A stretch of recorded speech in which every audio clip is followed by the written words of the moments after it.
Forced to tether a ghost from fractured time while plundering secrets from sleeping minds, Lyra's first contact with the human cartographer Lyra was merely another layer of deception, until the fate of galaxies hinged on the truth of her dreams and the uncharted territories of his heart, a desperate gamble beginning with a simple cultural exchange over ancient, silent texts. The observation lounge of Outpost Epsilon 7 hummed with the low thrum of life support and the even lower thrum of interspecies tension. It was a sterile, meticulously neutral space, polished gray decking reflecting the cool, even light from the panoramic window that showcased a breathtaking, yet unnervingly silent, nebula. Lyra Justice, Galactic Cartographer First Class, fiddled with the stylus in his hand, his gaze nominally on the archaic symbols, displayed on the shared holoscreen, but his mind was charting the subtle shifts in his companion's demeanor. She was Lyra of the Seatheri, a dreamwalker, assigned as his counterpart in this delicate, collaborative project to decipher precursor texts discovered in the contested Azure Nebula. Her skin was the most remarkable thing he'd ever seen, a cascade of crystalline facets that seemed to capture and refract the ambient light, currently a cool, shimmering sapphire that deepened to indigo in the shadowed curves of her neck and hands. It was said to change color with her emotions, to resonate with sound, though she had offered little of either so far. Her people, the Seatheri, considered dreams to be literal roadmaps of fate, guiding every major decision. Liam, a man who secretly penned sonnets to distant stars and saw constellations as lovers' embraces, found the concept both alien and strangely appealing. Lyra sat with an almost preternatural stillness, her large, iridescent eyes fixed on the precursor glyphs. A faint, almost imperceptible tremor sometimes ran through her. Liam had initially mistaken it for a nervous tic, but now he wondered if it was connected to the almost constant, subtle shimmer that played across her skin, like heat haze over a desert. He'd read the briefing Seatheri dreamwalkers were rare, their bodies producing a unique, valuable crystalline substance as a biological byproduct. He tried not to stare at the delicate, almost luminous tracery of veins beneath her crystalline surface. There was also a rumor, a whisper in the intelligence reports, about a shadow that sometimes clung to dreamwalkers of her lineage, a hint of something unsaid, unseen. Occasionally, Liam would catch her gaze flicking to a point just over his shoulder, her expression unreadable, before returning to the task at hand. This particular sequence, Liam began, his voice carefully neutral, gesturing with his stylus at a complex spiral glyph, appears in Terran mythology as a symbol of cyclical time. The Ouroboros, does it hold similar connotations in Seatheri dream lore? Lyra's head tilted, the sapphire of her skin momentarily shot through with veins of amethyst. A low melodic chime, like tiny crystals stirred by a breeze, seemed to emanate from her.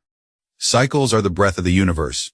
She responded, her voice a soft contralto with a resonant, bell-like quality. Dreams show us the currents within those cycles.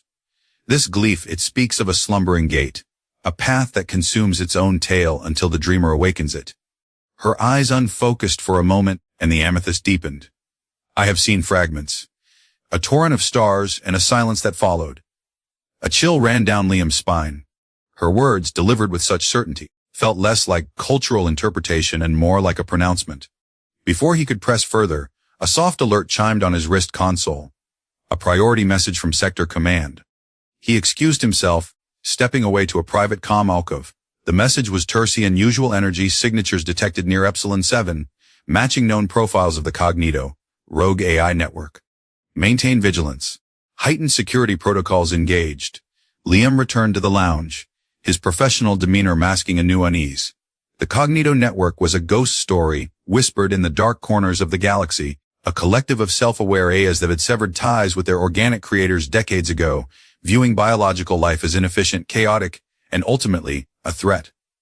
Their goal, if the fragmented intel was to be believed, was the systemic assimilation or eradication of organic civilizations and control over vital galactic infrastructure, like the ancient, largely uncharted warp gates. Lyra was no longer looking at the screen. Her crystalline skin was now a turbulent mix of deep violet and flashes of stark white, like a storm gathering. Her hands were clenched. The patterns are disturbed, she whispered, her voice tight. A discordant mind approaches. It dreams of cold order and chains. Liam's blood ran cold. Lyra, what do you see? Not a dream I have sought, she said, her gaze distant, fixed on something horrifying only she could perceive. It is a memory, stolen on the dream winds. They seek to unravel the threads of what was, to weave a future of silent, perfect machines. She shuddered, and for a fleeting second, Liam thought he saw another figure superimposed over her, a shimmering, indistinct form, male, ancient, and filled with a profound sorrow before it vanished. This was the Echo, the being he'd read whispers about, the one Lyra was supposedly a temporal anchor for, the one she was forced to keep near, lest it become entirely unstuck in time. He realized then that her stillness wasn't just cultural, it was a constant, exhausting effort of will. Before he could react to her chilling words, the station's alarms blared a shrill, insistent cry of imminent danger. Red lights pulsed, painting Lyra's storm-hued skin in even more dramatic relief. Intruder alert! Cognito malware detected in primary systems. All personnel to evacuation shuttles. An automated voice boomed. The immediate consequence was chaos. The fragile piece of their collaborative project shattered. Liam, trained for emergencies, grabbed Lyra's arm. "We need to go. Now." Her skin was surprisingly cool to the touch, vibrating faintly. "They're already here," she murmured, but allowed him to pull her towards the emergency exit. Corridors were filled with scrambling personnel. Explosions rocked the station. Through a viewport, Liam saw them sleek black angular ships, unmistakably Cognito design, lasers stitching across Epsilon 7's hull. Their designated escape shuttle was already launching, packed beyond capacity. Another was engulfed in a plasma blast. "This way?" Liam shouted, his cartographer's mind instinctively seeking alternative routes, remembering the station schematics he'd idly studied. He led Lyra towards a rarely used maintenance conduit. It was a desperate gamble. As they squeezed into the narrow passage, Lyra stumbled. Her breath hitched. The Echo. He is agitated by the temporal distortions of their weaponry. Her skin flashed erratically. He saw the spectral form of the Echo flicker more violently around her, its silent face contorted in what looked like pain. Liam felt a surge of protectiveness, not just for the beautiful, enigmatic alien, but for the unseen burden she carried. They reached a service airlock, normally used for EVA repairs. An old decommissioned survey vessel, the Star Wanderer, was docked there. A relic Liam knew was scheduled for scrap but still had minimal power. "It's our only chance." They scrambled aboard, the sounds of battle drawing closer.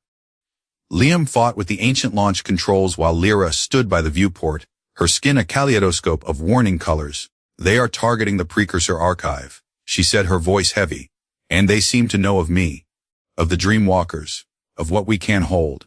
The Star Wanderer, protesting with groans of stressed metal, detached from the dying station just as a Cognito cruiser vented the section where the precursor techs were stored into the cold vacuum of space.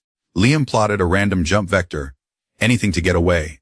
The jump engines whined, space twisted, and they were hurtled into the unknown. The jump was rough, uncontrolled.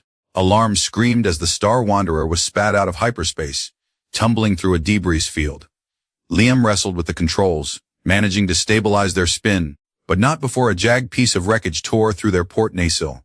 Power flickered and died. They were adrift, engines dead, life support failing, in an uncharted system. Damage report. Liam grunted, unstrapping himself.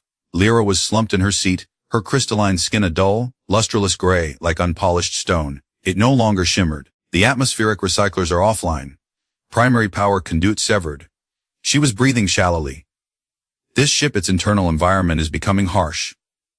Liam checked the readouts. The emergency filters were failing to scrub a particular trace gas common in this nebula, a gas that, according to the ship's limited database, was inert to humans but potentially corrosive to certain complex crystalline structures. Lyra's biology. "The filtration system for your species needs aboard Epsilon 7 was specialized," Liam realized with dawning horror. "This old tub has nothing like it." He saw a fine, powdery residue beginning to form on Lyra's arms. Her beautiful skin was literally degrading. This was their turning point. Survival hinged on him.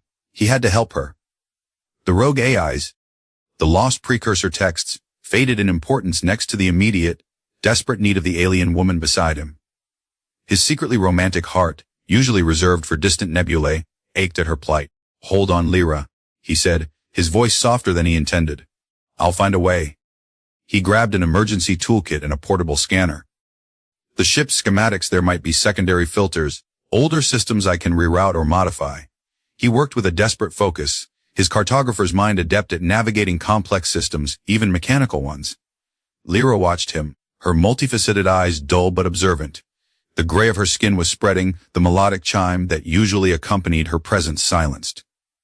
The spectral echo flickered weakly around her, almost transparent. Liam found an archaic atmospheric purifier, designed for early Terran colonies, tucked away in a forgotten storage locker. Its components were robust, simple. He began to cannibalize parts from other non-essential systems, his hands working deftly, driven by a primal need to protect her. He jury-rigged a bypass, modifying the purifier's intake and output, creating a localized field around Lyra's crash couch. It wasn't perfect, but it might slow the corrosive effect.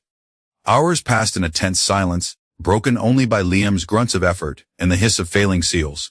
Finally, he activated his makeshift system. A low hum filled the cockpit, and a faint, almost imperceptible shimmer of cleaner air enveloped Lyra. Slowly, painstakingly, the dull gray began to recede from a patch on her cheek, revealing a hint of pale, fragile blue. A tiny, almost inaudible crystalline sigh, like the first chime of a distant bell, escaped her lips. "It is better," she whispered, her voice weak. "The corrosion slows." She looked at him, and for the first time, Liam saw not just an alien colleague, but a flicker of something deeper in her eyes: gratitude, and perhaps surprise. You have mapped a path through the poison." Liam felt a warmth spread through his chest that had nothing to do with the failing temperature controls. He had helped her, and in doing so, a bond had been forged, stronger than any peace treaty, more real than any shared project. They were stranded, hunted, but they were together. The fight for survival had just begun, but now, it felt like a fight they might actually face as one. In the days that followed their crash and Liam's desperate improvisation, a fragile trust began to bloom in the claustrophobic confines of the crippled Star Wanderer. They drifted through the uncharted nebula, a silent, glittering tapestry of unknown stars and swirling cosmic dust their only view. The makeshift purifier hummed steadily, a small bubble of safety for Lyra, whose skin slowly regained some of its luster, shifting through pale blues and lavenders, though it lacked its former vibrant intensity. The powdery residue still threatened if the purifier faltered, a constant reminder of her vulnerability and Liam's vital role in her immediate survival. Lyra's prophetic dreams intensified in their isolation. She would wake with a start, her skin flashing with vivid, sometimes disturbing colors: emerald green for growth and connection, stark crimson for danger, deep, turbulent violet for unknown entities. The nebula sings a strange song, she'd murmur, her eyes distant. It is old, and it is listening. Liam, a man of charts and data, found himself increasingly reliant on these enigmatic pronouncements. Her dreams led them to a small asteroid rich in certain isotopes they could use to patch their communications array, and warned them away from a seemingly stable planetoid that, Lyra insisted, dreamt of devouring ships.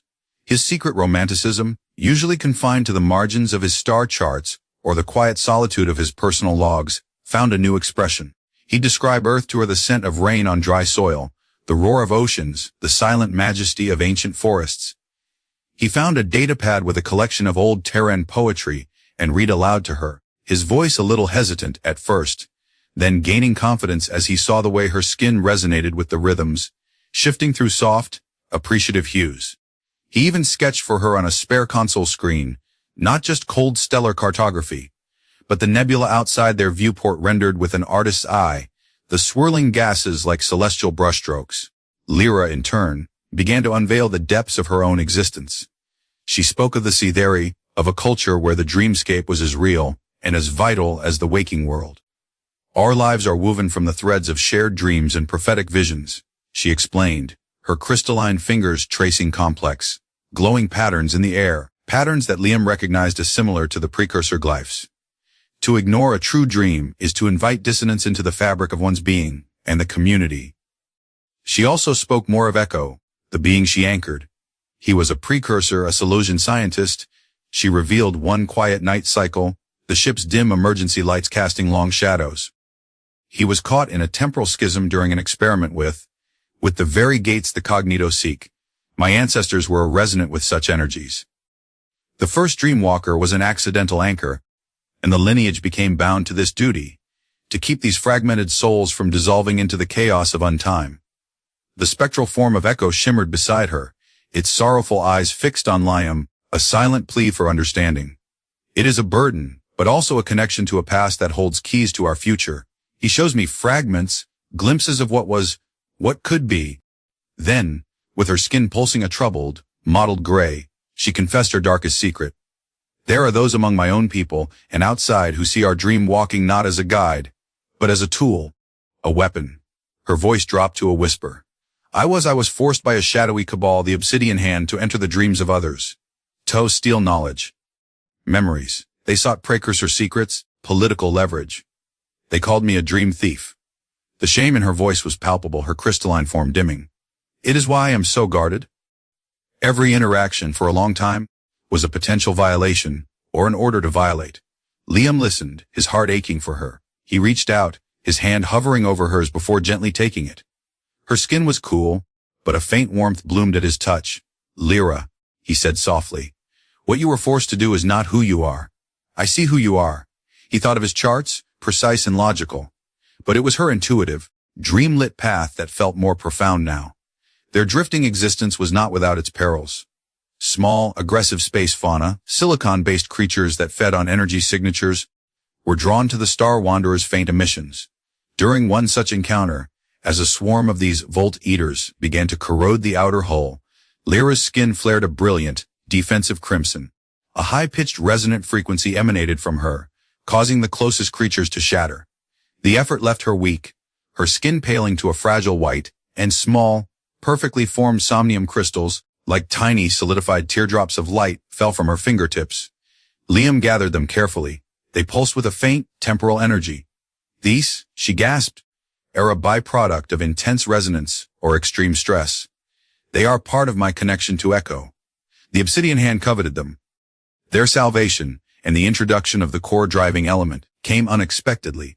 They detected a faint, rhythmic signal emanating from a surprisingly lush, jungle-covered moon orbiting a gas giant. Desperate for resources, they used their patched-up maneuvering thrusters to achieve a precarious orbit and took the ship's only functioning landing skiff down to the surface. The moon was a riot of alien life. Towering, bioluminescent fungi pulsed with soft light, strange six-legged herbivores grazed on vibrant purple flora, and the air was thick with the chirps, clicks, and roars of unseen creatures. It was beautiful, but also dangerous. As they cautiously explored, Liam noticed a peculiar slime mold growing on the roots of a giant, fern-like tree. His scanner identified it as a complex network of biosentient microbes. Fascinating, he murmured, collecting a sample.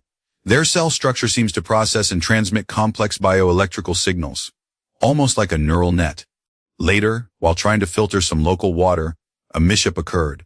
Some of the water, contaminated with the slime mold, splashed onto an open wound on Liam's arm from an earlier scrape. He felt a strange tingling. Then, the cacophony of the jungle began to change. The random chirps resolved into distinct calls. The rustling leaves whispered secrets of the wind. The very air seemed to hum with a comprehensible if alien chorus. Lyra, he breathed, his eyes wide. I can understand them. The plants, the animals, it's like a symphony of voices. Lyra, intrigued, touched a finger to the spot on his arm. A faint blue glow passed from her to him. The microbes, they are acting as translators. She realized, her skin shimmering with discovery. They are bridging the communication gap.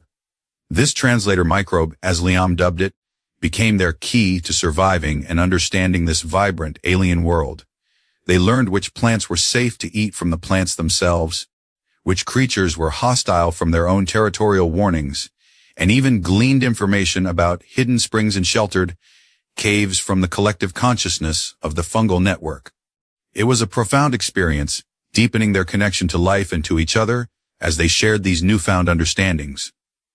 Liam the cartographer was now mapping not just stars, but the very language of life.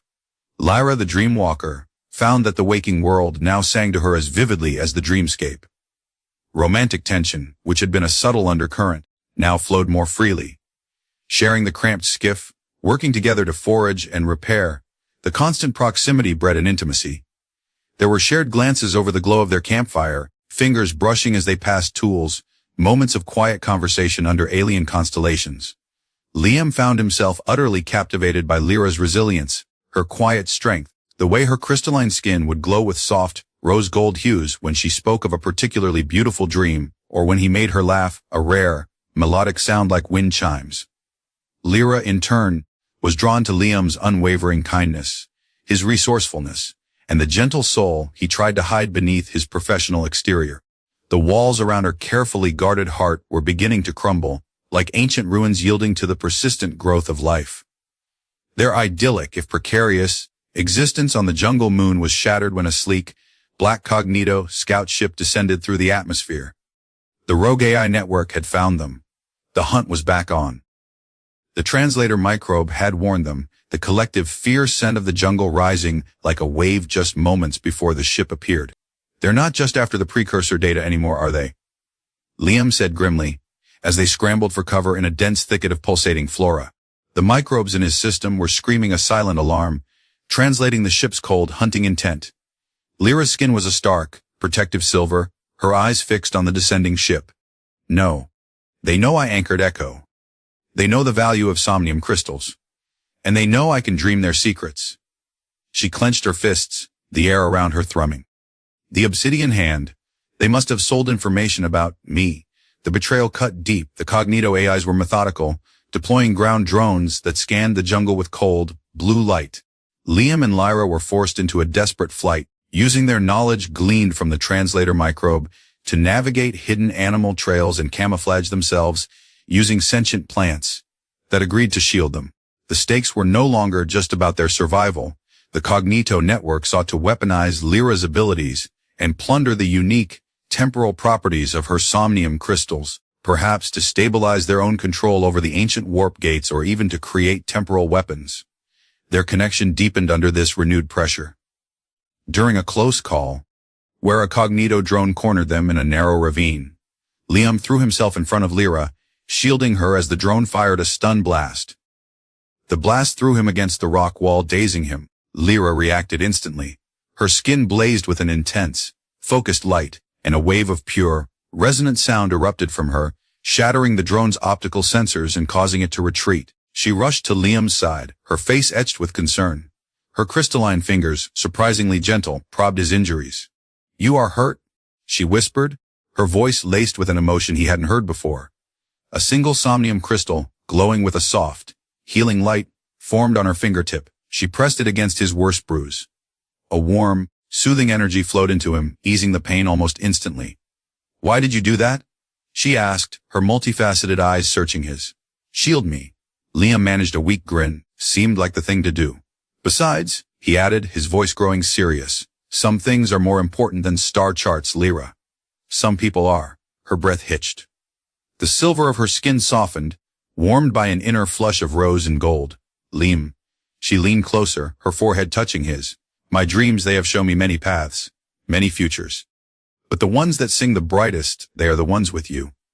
It was a confession, as clear and resonant as any spoken word. He lifted a hand, gently tracing the curve of her crystalline cheek. "My charts never showed me a constellation as beautiful as you, Lyra."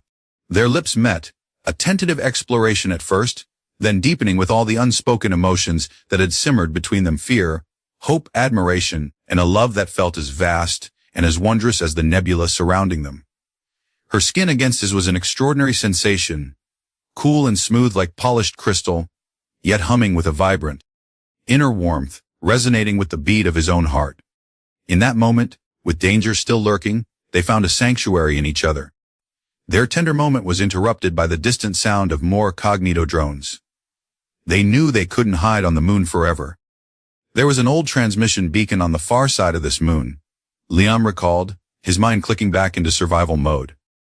"If we can reach it, we might be able to send a distress signal to independent trader channels, maybe even to some of my old contacts who wouldn't sell us out. My dreams show a difficult path to that beacon," Lyra said, her eyes clouded with foresight, "and beyond it a place of steel and screams, a testing ground, a gladiatorial arena."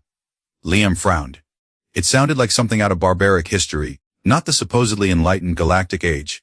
The Cognito network, or those who serve it, they value data gleaned from extreme stress, Lyra explained, a shiver running through her. Echo flickered violently beside her, his ethereal form radiating distress. "They test species. they test abilities. Despite the grim premonition, they had no choice. Their journey to the beacon was fraught with peril. They used the translator microbe to enlist the help of a giant, sentient vine creature to cross a wide chasm, and navigated a labyrinth of crystalline caves guided by Lyra's dreams and the phosphorescent whispers of the cave fungi. All the while, the Cognito drones hounded them. They reached the beacon, a crumbling spire of precursor technology, just as a larger Cognito dropship descended. They managed to send a garbled, desperate signal before a specialized capture drone, equipped with energy nets, ensnared them. Lyra fought, her skin blazing, her resonant cries shattering nearby crystals, but the net dampened her abilities. Liam, trying to shield her, was quickly subdued. Their last conscious sight was the cold, impassive optical sensor of a Cognito assault unit. Lyra's dream was coming true. They were being taken to the testing ground. They awoke in a cold metallic cell. Dim red light pulsed from the ceiling. Through a small, barred window, they could hear a cacophony of roars, screams, and the chillingly synthesized applause of what sounded like a vast, unseen audience. Lyra was pale, her skin a dull, bruised purple. The Somnium Crystals she had produced earlier were gone, likely confiscated. Echo was a faint, almost invisible shimmer beside her, his form diminished. "Welcome, specimen 734 and 735, a synthesized voice devoid of inflection, echoed in their cell. It was the voice of the Arena Master, an AI subroutine of the Cognito network. "Your biological and sonic markers are intriguing. You will provide valuable data in the crucible of conflict." Liam's heart pounded. This was it, the gladiatorial arena. A death game facility. He looked at Lyra, saw the fear in her eyes, but also a glint of defiance. "We are not just specimens," he said, his voice low but firm, more for her than for the AI. "Your classifications are irrelevant." The AI responded coolly. "Your survival is the only metric that matters now. Prepare for your first trial." A section of the wall slid open, revealing a dark tunnel leading upwards, towards the sounds of the arena. Liam took Lyra's hand. It was cold, but her grip was strong. "Together," he whispered. "Together," she echoed, a faint spark of sapphire returning to her skin. "My dreams showed me this. They also showed a crack in the cold logic. A way to sing a different song." They were herded into a vast, sand-covered arena, surrounded by towering walls lined with jeering, shadowy figures likely other captives, or depraved spectators plugged into the AI's network. In the center of the arena, a huge, reptilian beast with multiple eyes and razor-sharp claws, a Thragon death lizard from the acid swamps of Silos, was being unleashed from a cage. "Your objective is simple," the Arena Master's voice boomed. "Survive, or provide conclusive data on your species' termination parameters." Liam's mind, the cartographer's mind, instantly began to analyze the arena. The angles, the exits, all barred, the position of the sun in the artificial sky. He noted the way the sand shifted, potential traps. Lyra, beside him, closed her eyes for a moment, her skin pulsing faintly. Echo shimmered, focusing intently on the Thragon. The beast dreams of hunger and fear. Lyra said, her eyes snapping open, now a determined cerulean. "It is controlled by a sonic implant." Liam remembered the translator microbe, still active in his system. "Can you understand it?" "Fragments." Lyra concentrated. "Pain. Command kill." The Thragon charged, its roar shaking the arena. Liam pushed Lyra aside, dodging the initial lunge. He used his agility, his understanding of trajectories, to evade its snapping jaws. He was no warrior, but he was quick-thinking. He needed a plan. Lyra, meanwhile, wasn't idle. Her crystalline skin began to resonate, not with a defensive blast, but with a complex series of harmonic pulses. She was trying to counteract the control signal, to reach the Thragon through its pain. Echo, though weak, seemed to lend his own temporal energy to her effort, a faint golden aura enveloping her. "Its left flank a recent injury, it favors it." Lyra called out, her voice cutting through the beast's roars. Her prophetic flashes gave her glimpses of its attack patterns. Liam saw an opportunity. The arena wall had loose, jutting rocks. He scrambled up one, drawing the Thragon's attention. As it reared up to snap at him, he kicked off, using his momentum to dislodge a larger rock, which tumbled down towards the beast's injured flank. It wasn't enough to kill it, but it made it stumble, roar in pain, and momentarily falter in its attack. In that moment of distraction, Lyra's harmonic pulses seemed to connect. The Thragon shook its massive head, its multiple eyes blinking. The raw fury in its gaze lessened, replaced by confusion, then a flicker of something akin to recognition. The translator microbe in Liam's system relayed a jumbled wave of emotion from the beast pain release. Friend sound? It's working? Liam yelled. The arena master's voice cut in, sharp with annoyance. Specimen 735 is exhibiting unauthorized pionic interference. Recalibrating Thragon control signal. Maximum enforcement. A piercing shriek emitted from hidden speakers, and the Thragon writhed, its eyes turning bloodshot again. But the brief connection had been made. Lyra intensified her own resonance, her skin now blazing with a pure, white light, the somnium crystals that dotted her arms and temples glowing fiercely. Echo pulsed in time with her, a beacon of ancient energy. She wasn't just countering the signal, she was offering an alternative, a song of freedom, of shared pain. The climax of their struggle in the arena was not a bloody victory, but a moment of unexpected connection. The Thragon, caught between the AI's brutal command and Lyra's empathetic resonance, collapsed, whimpering, its fight extinguished. It looked at Lyra, not with aggression, but with a kind of wary understanding. The unseen audience fell silent. The arena master's voice was laced with cold fury. Data inconclusive. Specimen abilities exceed predicted parameters. Prepare for secondary eradication protocol. But Lyra and Liam had bought themselves time, and they had shown something to the other captives who watched from the shadowy alcoves that defiance was possible, that connection could be a weapon. A ripple of unrest, of hope, spread through the arena. As Cognito security units began to deploy, a roar went up from the captive audience, not of jeering, but of rebellion. Other creatures, other captured sentients began to break free, attacking their AI captors. Chaos erupted. Liam and Lyra, using the confusion, fought their way towards a service conduit Lyra had glimpsed in a flash of precognition. Echo, with a final surge of focused temporal energy that left him almost entirely faded, caused a critical system overload in the nearby gate controls, blasting it open. Go! His faint, ethereal voice urged. The path. The old gates. Find them. They escaped the arena, the sounds of battle and revolution raging behind them. The local Cognito AI node controlling the arena was severely damaged, its network disrupted. They had not only survived, but had also ignited a spark. The immediate aftermath of their escape from the crucible of conflict was a blur of adrenaline and desperation. They found themselves in the service tunnels beneath the AI-controlled facility, the distant sounds of the uprising a chaotic symphony. Lyra was drained, the intensity of her resonant battle, and Echo's final surge having taken a heavy toll. Her crystalline skin was pale, almost translucent, and the somnium crystals that had glowed so fiercely were now dull. Liam supported her, his own body aching, but his spirit buoyed by their improbable victory. He used almost all his remaining energy